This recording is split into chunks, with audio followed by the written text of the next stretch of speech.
Hello everyone, it's Thursday, June 11th, and I am coming to you with a vlog today about welcoming change. It will be a very exciting vlog because I will be quoting some pop culture references, Saved by the Bell, Idiocracy, as well as the Bible. So a fun-filled range of randomness is in store for you. So let's hop in. Our motto, welcome change. Change is a very strange concept. It is constantly happening, but we can't always see or realize it until something dramatic happens. A pandemic hits, people die, your hair falls out or turns colors, or you see Maddox Jolie Pitt, my favorite Jolie Pitt, is now in college. It's crazy. Where did all that time go? Why did I want to vlog to you guys today about change? I'll tell you. I want to talk about why people don't notice change, why we resist change, and ways we can learn to embrace change, including some practical tips for both ourselves and our clients. The reason our motto is so spot on is because we ask people to change every day. Change your software, change your process, trust our alternative. Change, right? In order for change to be successful, people need to welcome it psychologically, both in the mind of a group and an individual changing, but also welcome in the sense that it adds value. And we're constantly asking you and ourselves to change professionally and personally, to give and accept feedback, to become more aware, and to push yourself. That's just the way I am. Can't work here. We always have to evolve. But why is change such a tricky minx, you ask? And I will go through the reasons with you. The first is that change does not give two about whether you think it is happening or not. It is happening all the time. It happened to create the universe, and the earth has happened for millions of years before our lifetimes and will continue for millions of years into the future, or until we destroy our planet or the sun eats us, etc., etc. It is also hard to notice because we are always in the present, but mostly live through our mind's eye of what's happening. The way we remember a situation or person fondly or not becomes a picture stuck in time. And nothing is stuck in time, not that impression. And if for those people who try to insist on that viewpoint, usually are very unhappy because they're living in a place that's untrue. The final reason I believe we don't notice change starts a transition into the reason we resist it. It's scary. It requires you to be vulnerable and sometimes reminds us of how little we actually control in our lives. Our tiny human brains can be fooled because it's like in Saved by the Bell, where Zach would pause everyone and go around and change the way that they were acting, and then they would have no idea what happened. And it's because change in time can both be the fastest and slowest actors, which makes it hard to make peace with because it can be sudden or slow. But it changed Pangea into a group of continents, builds and destroys islands, changes mountains, and will do as it pleases for our lifetimes and way beyond. Change is tricky because it is one of the most patient but strong forces in the universe. So it pays to not pick too many fights with it. So let's move on to find out why do we resist change? If it's always happening and we kind of know that, why do we resist it? This is much easier to explain. It is hard. It is uncomfortable. It is awkward. It requires energy output.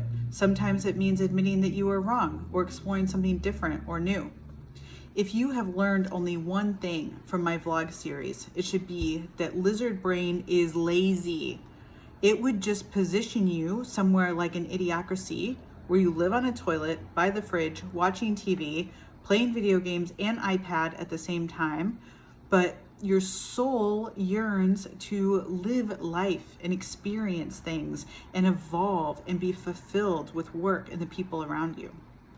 We also resist change because we have inherent beliefs about structures and fairness that we subconsciously believe are keeping us safe, versus embracing or welcoming change because they're here regardless and building from that point onto something new. Our brains are mapping out sets of facts, but it does not make it true that that's how our brains see it. It's an example if you see a new product or feature, and because my brain thinks the current way is better, I get scared that it's going to change a workflow that people are already happy with, when in reality, my belief may or may not be right about the situation. We also cannot fathom the opportunity costs associated with time. So it makes it look like resisting change doesn't cost us anything, but that couldn't be further from the truth. It's easy to see with Alice, right? You don't adopt Alice, there's a clear cost to us for that, but the people that are adopting it don't have that same frame of reference. When you're 15, you can't fathom ever turning 30 or having a kid or having your own bank account or paying bills, but those things come for most of us. We are ignorant and tunnel visioned and ridiculously attached to certain ideas, believing that the fate of the world rests on the thing that we most believe in, and that is untrue. A good example of this comes from a young, stubborn lawyer with a flair for the dramatic. I was asked to move offices at the law firm that I worked at from by the back by the bathrooms to up front near the partners' offices. I was not pleased at all with the request, and my office was by my friends, and I thought being by the bathroom was very convenient, but they insisted that I change against my willful resistance that I made very clear. And so when I finally moved, I decided to set my office up where the desk was completely against the wall. So you couldn't see me if you were walking by, and you had to come like 10 feet into the office in order to see me eye to eye. So I also unintentionally created a very elaborate trip hazard for myself because of how the plugins and cords were situated. But I kept it like that for a full year, or possibly until I left. I honestly can't recall. I can't recall. But years later, I discovered that in traditional theories of power dynamics, and especially with men, proximity to power and physical proximity to power is a huge factor in a vote of confidence. They were trying to show that to me, and I just thought that they didn't care about what I thought or what it meant. I was too focused on staying in my own hamster wheel, doing my own routine, that I didn't give that the proper opportunity to grow and be better.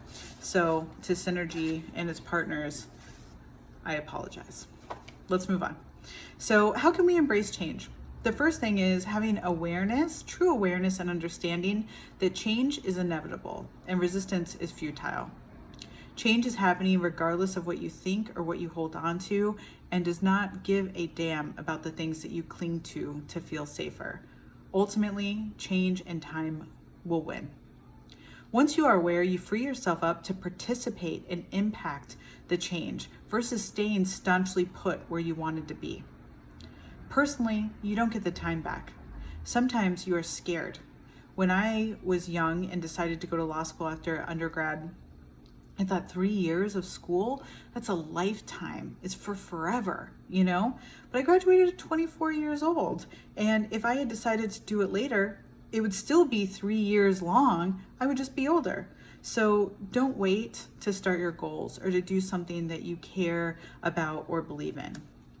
Professionally, software, people, and industries are constantly evolving. Some industries you can see with the naked eye easier than others, their rate of change. At one of my legal seminars, I learned about the great example of Intel.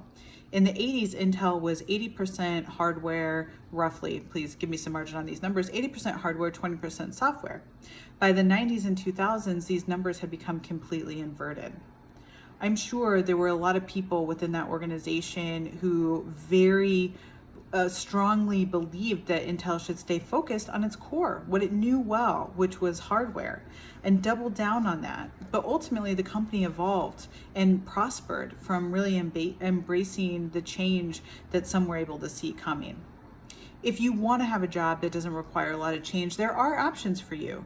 If you pick an industry that is slow to change, there's an opportunity to hide in the folds of that company fat for a very long period of the time that you're in your working career and pass the days relatively unnoticed. At our company, however, that couldn't be further from the truth. You are expected to welcome change and to evolve in ways that put your most optimized and authentic self forward. Finally, what helps our lizard brain embrace and maintain change is approaching it incrementally. The reason we release Alice regularly is due in large part to the fact that we don't want to startle the front end care staff or users with huge changes or makeovers. Sustainable change also reflects nature's approach, slow and steady. Welcome change is not a sword to puncture someone or back them in a corner. It is a gentle reminder that ultimately we're all just along for the ride. Some practical tips to help with change. One that I use and I like is 10-10-10. Will whatever is happening now matter in 10 days, in 10 months, or 10 years? It's hard to put things in perspective when you've made a mistake or said something you regret or do something you're not proud of or anything along those lines. But having that time perspective helps and helps you embrace being different. What you resist persists. You can run and hide, but wherever you go, there you are. The more you resist change, the more it seeks you out and knocks on your door. So stop resisting. Third, I think the third tip that I have for you is to be intentional about your evolution and growth.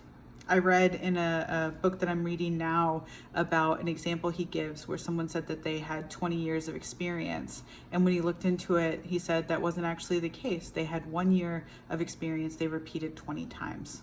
Don't let that be your life. Don't let that be your work path. Unless that's what you want, and then do it. But you don't let the time go by.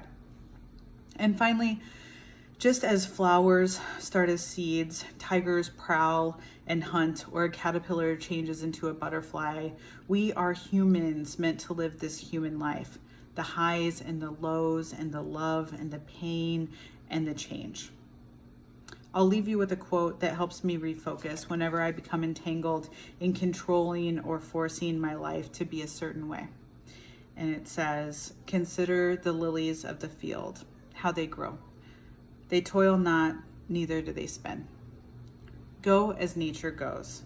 Be strong and surrendering and welcome change." Thank you for watching.